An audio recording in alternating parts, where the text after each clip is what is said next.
If one more person tells you to just leave your dismissive avoidant partner, you might just scream, because what happens when leaving truly isn't an option? Whether you're financially dependent, have young children, health issues, or other real barriers that make leaving genuinely impossible right now. Today, we're talking about the difference between can't leave and won't leave, and practical strategies for protecting your emotional well-being when you're in a relationship that you can't exit. First, let's acknowledge something really important. There's a huge difference between genuinely cannot leave and feeling like you can't leave. And honestly, it's become really frustrating to see online advice that assumes everyone has the same privileges and options. Exactly. When we say someone truly can't leave, we're talking about real, concrete barriers. Maybe you're financially dependent and don't have the resources to establish independence. Maybe you have young children and leaving would create instability or safety concerns for them. Maybe you have health issues that require your partner's insurance. Maybe you're caring for aging parents and can't manage that alone. These are not excuses or limiting beliefs. These are real circumstances that require different strategies than just pack up your bags and go. And if you're in this situation, I want you to know that your feelings of being trapped are valid. And there are still ways to protect and nurture yourself within these constraints. Before we continue, for those of you who are new here, welcome to our community. I'm Joel Terry, and this is my partner, Tehrina Terry. We're both licensed therapists. Joel brings the science, and I bring the heart. And of course, Da Vinci brings the purse. If you're finding this video helpful, please subscribe for more videos on how to build healthy, secure relationships. And leave a comment to let us know that you're here. Now stick around because we're going to share some specific strategies for those of you who aren't able to leave a relationship, and these strategies will show you how to protect your emotional well-being when your partner shuts down. Plus, we'll tell you about the companion video we're creating for those who think they can't leave, but actually have more options than they might realize.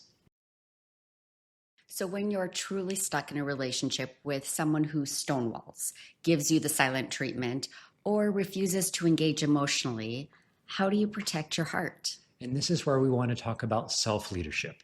In internal family systems therapy, we talk about the different parts of ourselves. And when we're in a challenging relationship, certain protector parts of us go into overdrive, trying to manage the dysfunction. But there's also a part of you, yourself, that has the capacity to lead with calm, clarity, and compassion. Yourself is the part of you that can step back and say, my partner is shutting down right now, and that's about their inability to handle emotional intimacy.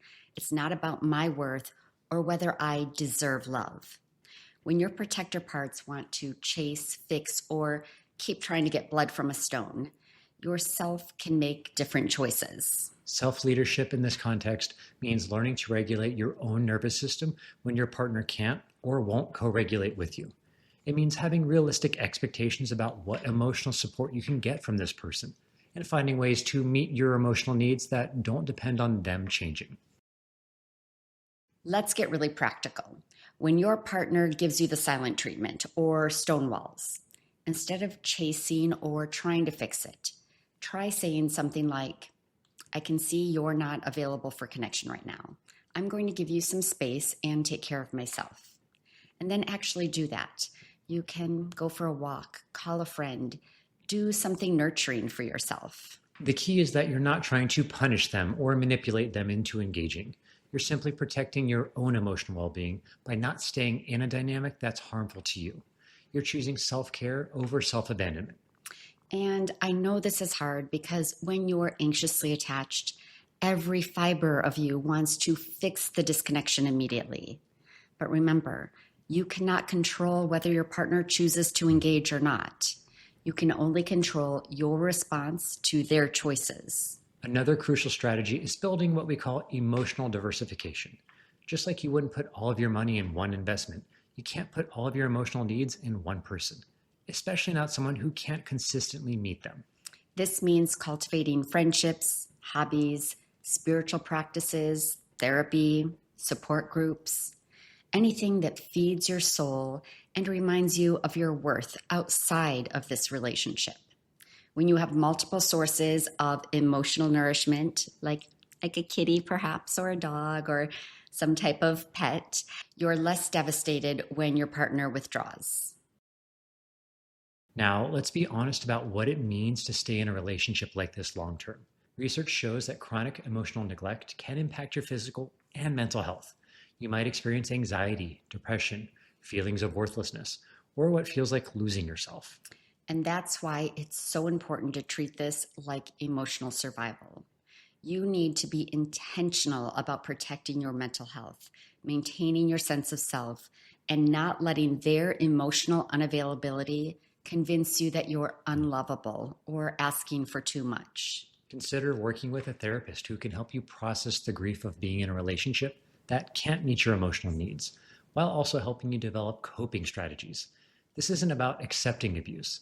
It's about surviving a difficult situation with your dignity and well being intact. And please remember, just because you can't leave right now doesn't mean you can never leave. Circumstances change. You might develop more financial independence. Your children will grow up. Your health situation might improve. Keep the door open in your mind for the possibility that this could change someday.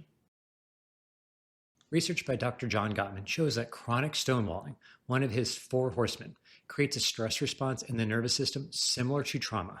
When someone consistently withdraws emotional availability, it activates our attachment system's panic response. Studies on learned helplessness by Martin Seligman demonstrate how people can become psychologically trapped, even if options exist. But the opposite is also true. We can maintain psychological resilience even in genuinely limiting circumstances by focusing on what we can control. Neuroscience research shows that practices like mindfulness, self-compassion, and emotional regulation actually change brain structure over time, strengthening areas associated with emotional resilience and decreasing reactivity in the amygdala. This means that the work you do to protect and nurture yourself isn't just coping, it's literally rewiring your brain for greater well-being. So let's get to the heart of it. If you're in a relationship you truly cannot leave right now, I want you to hear this. Your emotional needs are not too much. Your desire for connection, understanding, and emotional intimacy, these are basic human needs, not character flaws. The fact that your partner can't or won't meet these needs says nothing about your worth and everything about their limitations. You don't have to accept breadcrumbs and call it a feast. But you also don't have to starve while you're figuring out your next steps. You have more power than you think you do. You have the power to stop chasing someone who's walking away. You have the power to find other sources of emotional connection and support. You have the power to speak to yourself with kindness instead of criticism. You have the power to plan for a different future, even if that future feels far away right now. Your circumstances might be limiting your options, but they don't have to limit your sense of self-worth or your capacity for joy. You can bloom where you're planted while still dreaming of different soil. Coming up next, we've created a companion video for those of you who think you can't leave, but might actually have more options than you realize. We'll talk about the difference between real barriers and limiting beliefs, and how to tell which one you're dealing with. And don't forget to check your inbox on Wednesdays for our weekly relationship email. We share practical tips to keep you going between videos. If this video resonated with you and you want to learn more about how to take care of yourself within your relationship, watch this video next. Subscribe and take care of your heart. And remember, you're not alone. We're all in this together.